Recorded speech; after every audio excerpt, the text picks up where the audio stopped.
You're watching PEGRI TV, Rhode Island's public access channel.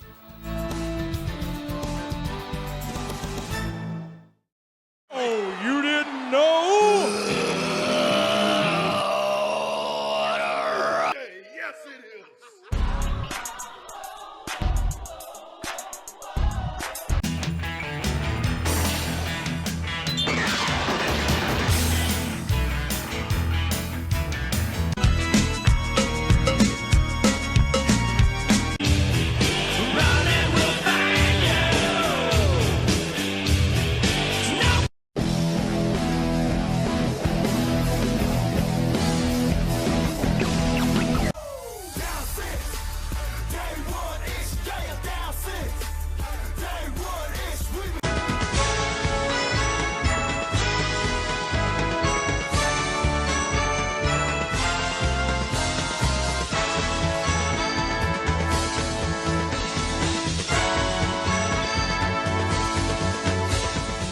Welcome everybody to the Hot Tag.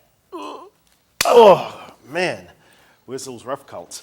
Brought to you by the Official Wrestling Museum. We are your hosts. I am Angel, and I'm joined by the Official Wrestling Museum's Hall of Famer. No life. And we are here this week answering your questions. But before we kick everything off, we do want to send out our condolences to Alpha, who has passed away. Condolences to his whole family during this rough time. He had a pretty good fight for quite some time. He really did, and it was just unfortunately his time. And great guy, gave a lot back to the wrestling community, a lot back to his actual community. It's pretty, I don't want to say cool, but pretty poetic, I guess, would be another term, like that the two brothers, they passed away so close to each other, you know? You know, that's you don't hear that so often. You really, really don't. And it's a sad situation. So our thoughts and prayers do go out to the whole family. You know, it's weird because it's like you just went through it, and now it's like, okay, everyone come back. We got to do it again. You know? Right. It's like, couldn't you have died? Just enjoy it. You got to make light of some situations. Right, you really do. For the levity of it, but it's like, couldn't you have died at the same time so we could have done this at one time? I know that's what a lot of people probably think in their funny way. You got to make jokes and stuff at those times. And I think, too, it seems like he's hitting a lot harder. And I don't know, with Sika, it was very quiet about him, what was going on with him. And it's always been that way. Alpha was more of the center of attention. Not that he was grabbing for the attention, but he was out doing more stuff over the last 15 years. Alpha had the training school. Right. That's Sika. I mean, Sika. I knew. I think I would say I knew Sika probably more because he was still in the company in the mid to late 80s. As I'm himself. talking over the last 10, 15 years. Yeah. Like Alpha was really the one you heard of more than anything. And I think, I don't know, maybe it's because there was so many ups and downs and hurdles that he had to go through since last November, health-wise. And I'm telling you, I was so happy to hear the great news all the time, but so surprised that this guy, at his age, at the health issues that he had the body of being beat up on the road, even though he may not have taken 1,000,001 bumps all the time in a match because he was usually the bigger guys in the ring. The road got to you, and that he was able to get through the heart attacks and the backs, everything that was going on. He's definitely somebody that has the will, and I know we're talking a little longer about this on this show, and which is perfectly okay. I will say, everybody believes different things, and sometimes people say people wait to pass away if they have their loved ones around them. Others will wait if there's no loved ones around them, or for certain reasons. This guy fought since at least November, and he had health issues prior to November, to keep fighting and keep fighting. Well, I think it was just ironic that the day the news broke that the family was talking about, we only have a short period of time, which, may I say, these news story sites grow up. Like, don't jump on the bandwagon saying somebody's passed away that hasn't. You put more on the family than anything. Like, you don't need to be the first one to say, oh my God, this person passed away. Here's a life story on them. Like, you don't need to be that. But Samu, his son, posted up about how he was going to miss his father, when it's your time, Dad, all that. But then later he posted up that it was his wedding anniversary that day. And then it was the following day he passed. So, for me, it was, this could be how I'm interpreting, his one last will was not to pass away on his son's wedding anniversary, to not have a damper on that day. So it just talks about the character of the man that he truly is. So each and every week, you guys send in questions, and we absolutely love them. We have a whole stack of questions that we're going to be adding into our pocket for next week's show. We're trying to make sure we get to everybody's questions here. There's something you forgot. I forgot? It's in the corner of the screen there. What? You're right. It's that little white thing with the crazy little symbols, right? Right. Well, and it's something that you need what? It's not a pencil or a pen. Oh, it's a phone. And if you take it out and you scan that QR code, it only takes us about 10 seconds to do, and it's going to help us make a National Pro Wrestling Day here in the U.S., and it's totally free. So make sure you guys check that out. All right. Hold on a second, I forgot. I really like that shirt right there, It's, which is the original NWO.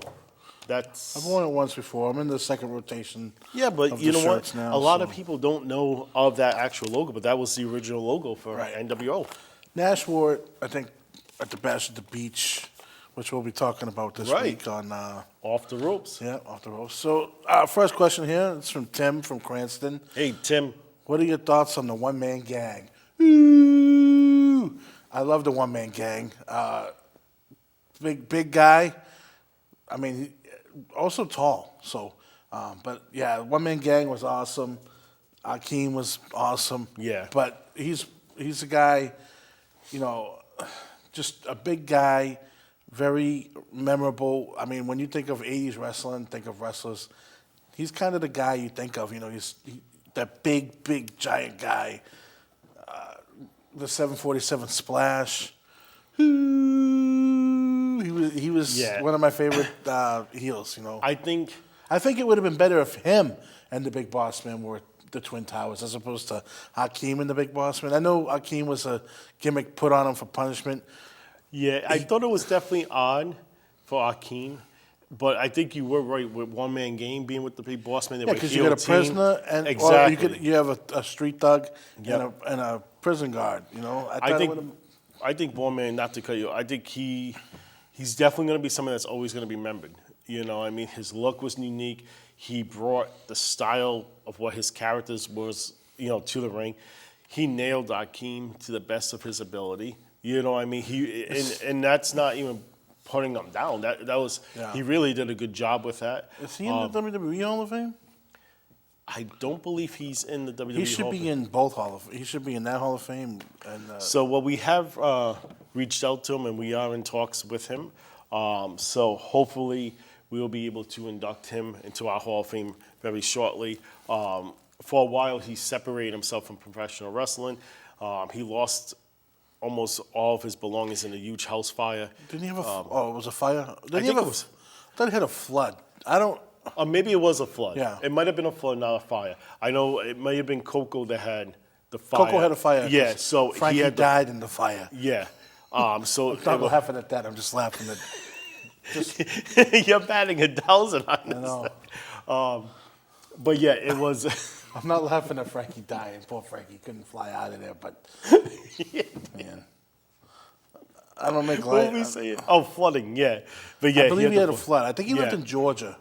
I could be wrong. I think he lived in Georgia, and he had a flood. This was a few years back because I know a lot of people were. Yeah, this is trying a to while back. Send him some money and stuff. But yeah, Help he him really out. he got away from the scene and stuff for a while. I will say, One Man Gang's autograph is absolutely awesome. He takes the time to do his logo, the skull with the crossbones. He signs One Man Gang. Like, you can tell when you meet him at a table that he's appreciating you coming up to still remembering him and spending time with him. And that to me is awesome, especially when you got these guys that don't really come out that often, and you can have that, time that you could tell, that, oh, wait, this is something serious that they like. At first, when you did that, I thought you were doing Tugboat, yeah, but no, he did. All right. Jim from Lowell, Massachusetts. Great place to live. When will they make a series of WWE referee figures? I don't know. As we've talked, I think we Yeah, talked we about talked it about last this week. a few times. Yeah. Never, because what kid is going to be like, Daddy, well, who do you want? Who do you want, Billy? Well, Hulk Hogan's there, Ultimate Warrior. I think I'll take Dave Hebner. It's not going to happen. I don't think you ever see a full series. What I do think would be a great thing, instead of doing these, and we talked about this, a chase or a rare, and it's different color shorts or a T-shirt. Have it be the chase figure be a referee. Have it be a ring announcer, a commentator in the series that they only make, say, 3,000 of, kind of like what AEW does. I think and then that's your chase figure. I think the best thing to do to get a referee figure out there is to always put a referee figure with a ring. Ring comes with the referee. That makes sense. Yeah. Back in the day, the Karate Kid, if you wanted the tournament mat, it came with the ref. That's the only way you could get the ref. And that's the only way you could get the ref. Like AWA. I don't know if they ended up selling the ref separately. I can't remember. To get a ring, to get a ref, you needed to get the ring. That's the only way, and that's how you get a ref. I mean, kids always want a ref. It's like, well, to get the ref, you got to buy the ring. So you got to spend $20 as opposed, what I mean? Whatever Another the way price they is. could do it too is do, like back in the day, they used to do like, say, Rey Mysterio, and they come with some accessories on the side, right? So do, say, a Corey Graves, they already made him, but say a Corey Graves and have him be with 2 announce table chairs.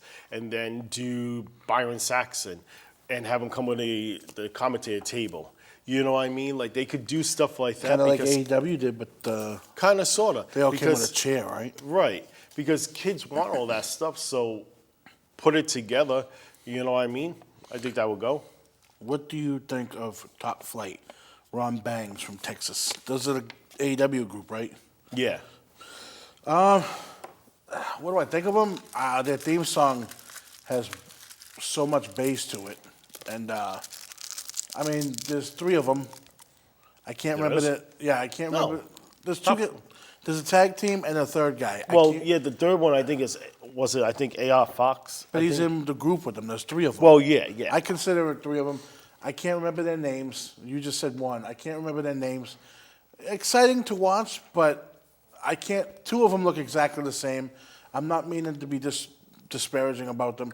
It's just that what do they do to stand out than other people? Like, you know what I mean? Like, nothing they do is special compared to other people. Like, they don't have a special look. They don't. Their ring work, I'm not knocking their ring work, but they do the fancy high-flying stuff, but so doesn't 85 to 90% of the AEW roster. So there's nothing that stands out to me about them. They're not on TV that much. Well, there's a reason they're not on TV. They're very accident-prone. They get hurt very often. When the teams get put back out there on TV, within a couple of weeks, one gets hurt again. Yeah. So they pull them That both. too. And in all honesty, I don't really think it's so much them. They're getting hurt by doing spots with ladders and tables, things that they shouldn't need to do. I honestly will absolutely love to see them leave AEW, go to NXT.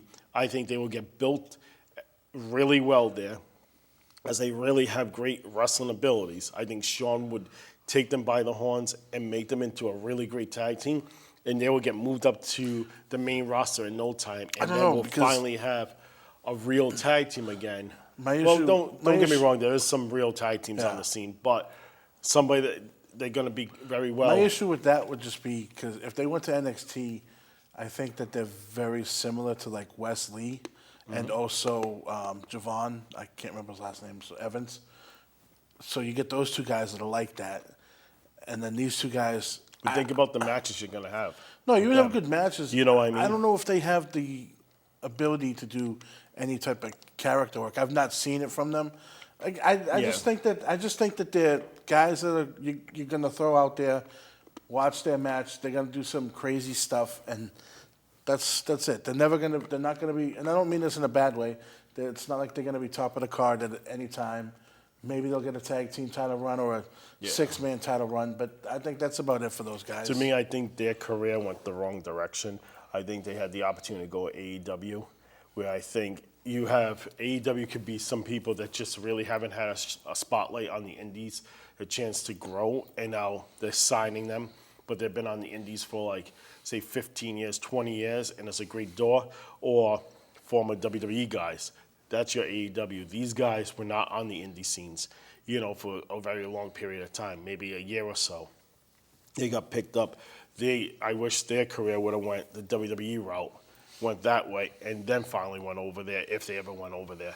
Because I honestly think they have a lot of potential if they can keep themselves out of matches that get them hurt all the time.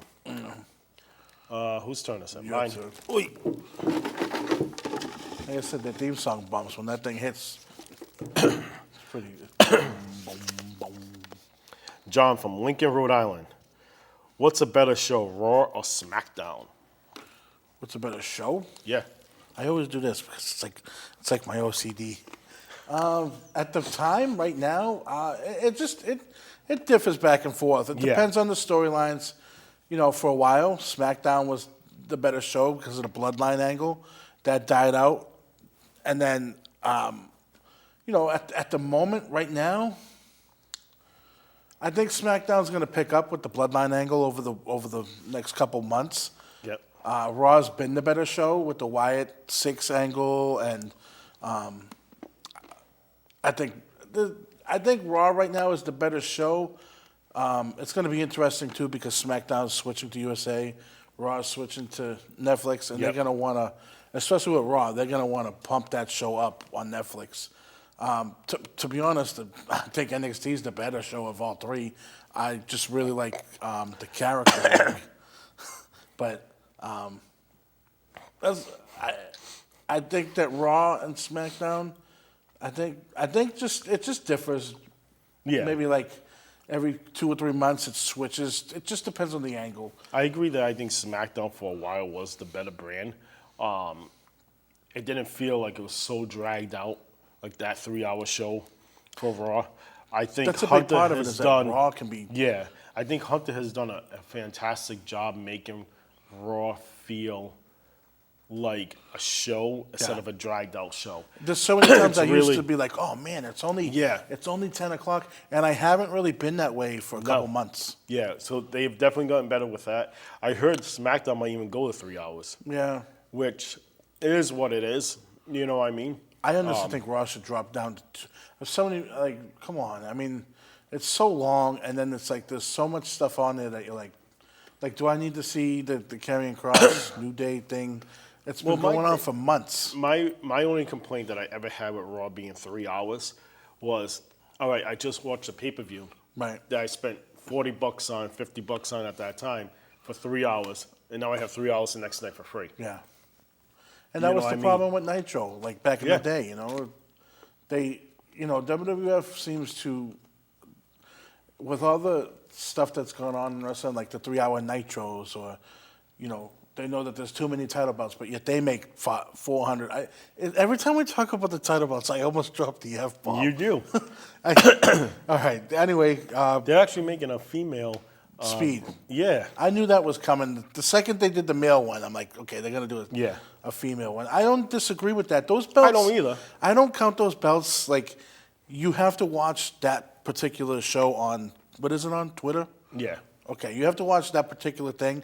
They briefly mention it on the main shows, but they never show them. Right. So it's like, okay, that's kind of like those are their own universe. I don't mind that. That's kind of like what I was talking about with when I said they should have like a network title and only defend it on the network. You never see it on Raw or SmackDown. Yeah. You It's funny where they get ideas from. You're up. No, I just said Raw and SmackDown. Oh, okay. Good old John wrote in from Lincoln, Rhode Island. All right. Yeah, make sure you guys keep sending in these questions because without you guys, You know, we can't have this show. We'll just be looking good on camera. Yeah. And we look good anyway, but Let's test you guys. Who was the Blue Brothers? Who were the Blue Brothers? Jacob and Eli Blue. Yep. They were the Bruise Brothers, the Harris twins. Yep. Yeah. I used to like that group. No, not as the Blues Brothers. They were the Bruise Brothers in like ECW, and they had some good matches with like New Jack and Mustafa. Yeah, but it was just something that look when they first came out, and they never really they had Dutch utilized Mantel them. with them. Yeah, or Uncle Zeb. they had that unique look that you really didn't know what they were about, and they never really told you. No, you know what I mean? they were kind of just like, I guess they were like mountain men in the WWF. Like Well, that's what I kind one of of them thought. was like number 1 or 2 in the '95 Royal Rumble, which was horrible. That was the one Shawn Michaels. Yeah. No. Shawn Michaels won that one. I don't remember. Anyway, they were really nothing in WWF at that time. Went on, never really went on to do DOA, Harris Brothers. Couldn't stand them then. So, All right, let's see what we have here. Bill from Cranston, Rhode Island. Do you like Sonya Deville's finishing move? Sonya Deville's finishing move, the Eye of the Storm, I'm assuming that's what the where title- she Yeah, has him in the and it's just Dragon Sleeper into the elbow. Yeah, I mean, the Big Show did it. Hurricane did it. Yeah, it's fine. I mean, it's Sonya you know Deville. It's Sonya Deville. It's a woman match. you know what? To be honest with you, though, I don't know. Now thinking about, like you said, Big Show. Okay, well that makes sense for Big Show. Yeah, He's he- gonna hit you, boom, you're down. Sonya, not taking anything away or saying she's not strong or anything like that, but her background and everything, I would think there would be a little more to it. I mean, You know what I it's mean? not It bad, doesn't but- seem like devastating enough to just wipe you out. Yeah. But then It's- again, though, like there was other people. If you look back in the history of finishing moves, there's a lot of finishing moves. Like, wait, that was Yeah. it? You know what I mean? I don't think it's bad. I don't think it's. I don't. horrible. Yeah, I'm not saying it's bad. There's a lot worse. Oh man, I need my glasses for this one too. Especially this one. Your spectacles. Can't get through a show without saying that, folks. Why did they let Bret Hart win his first WWE title on a non-televised event? Don from Pawtucket, Rhode Island. That's a good question. Bret Hart's your guy. Do you know? Do I know why? Yeah. Yeah. Well, they had to get the belt off Flair. He was leaving shortly, Yeah. and it was in Saskatoon. It was in Saskatoon, Canada. Say it maybe again. it would pop up. Maybe it would pop a house show. Let people know you could win the belt. Well, that's what I heard. It was a combination of what you were saying and stuff, and they were really I mean, Flair was out of there 2 months later. Yeah. They were really trying to test the waters to see if it was possible to put over titles on house shows. And I think they went with that. There's only been a small handful that's ever had that opportunity. Plus, at the time, that was during the steroid trial era, and they were really trying to get away from the big guys, like having the belt, Yeah. and put the focus on smaller guys, so that these guys aren't on steroids. Look at this smaller, Right. And yeah, I mean, also that was a fun. That whole time period was a transitional period for the company. Like this is going to be actually. I don't know if I want to save this because this would be for like a Four Corners of like WWE champions. Ric Flair was the champ. Really was one. When people talk about WWE champions, WWF champions, people when I say Ric Flair was not one of the best, he was one of the worst. People are like, oh, but that's because they're taking the name Ric Flair and his legacy. Right. But if you look at his WWF title run, it was not good. I mean, he held it from Mania to SummerSlam, lost it. No, I'm sorry. No, Royal Rumble to to WrestleMania. WrestleMania. Sorry, lost it at WrestleMania. Wasn't even booked on SummerSlam because he did the whole thing where he was like, "I'm gonna come to the ring." Yep. Won the belt like 2 or 3 weeks after SummerSlam on like a primetime wrestling, and then lost it on what you said, the non televised show. It's just really weird. He also won it on TV, and then he was out of there in January for when he lost to Mr. Perfect. So I know that wasn't part of the Bret Hart thing, but just just an I think, odd yeah. time in the company. It definitely was, and I think if you were going to test the waters to try to make it on live events, and again, titles used to be switched on live events all the time back in the day, but once they got on the mainstream on TV, you never seen that. It wasn't heard of. So who's the best person to do it on? Would be Bret Hart at the time. He was coming up. He was really well over with the crowd, and like you said, with the whole steroids, who better to put it on than Bret Hart right now? At that time, had it not been Brett, who would you think would have been the one? I mean, Macho Man had already done it, so don't count Macho. So you have to think about baby faces at the time. That's a tough one. Tito Santana would not. I mean, he could have been a choice, but not as El Matador. I think by the time he did El Matador, He was supposed to get a title run. yeah. You know, I just saw a clip of him beating The Undertaker at a show. Yeah, yep.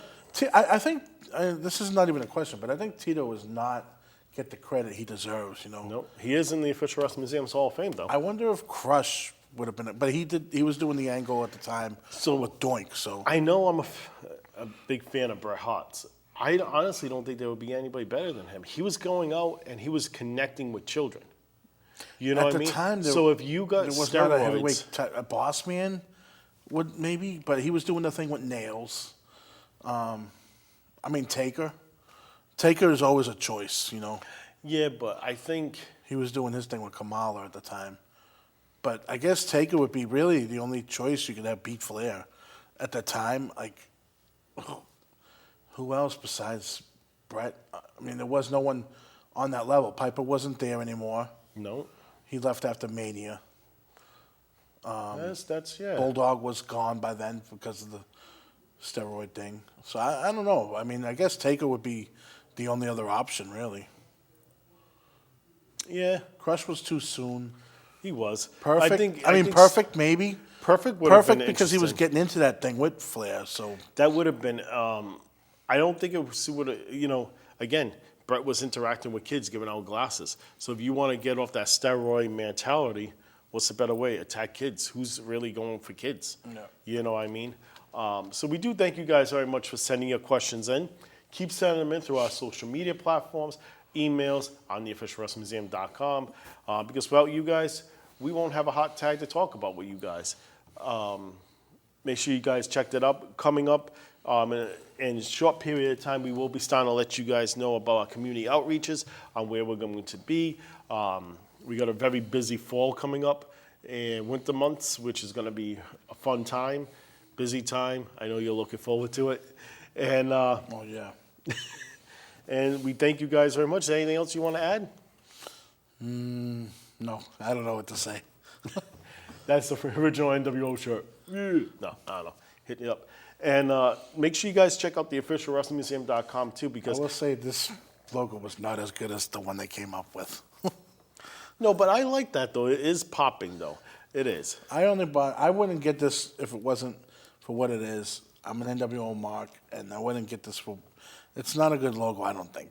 I don't know who came up with it. So It's odd, but it's different. I think it's something to pop for now, knowing that it was the original and didn't Yeah. go out. I think if it stayed the whole time, definitely would not have helped whatsoever. But on the official WrestlingMuseum.com's page, you can check out upcoming meet and greets that you can go out and meet people throughout the whole U.S. So check that out. I know Hogan's going to be in Rhode Island coming up soon. RI Comic Con's got the Nature Boy Ric Flair and a bunch of other individuals. David Arquette's also there. So we're going to be all over the place. We want to thank you guys. And you know what they say? You write the questions. we get the answers. See you next week.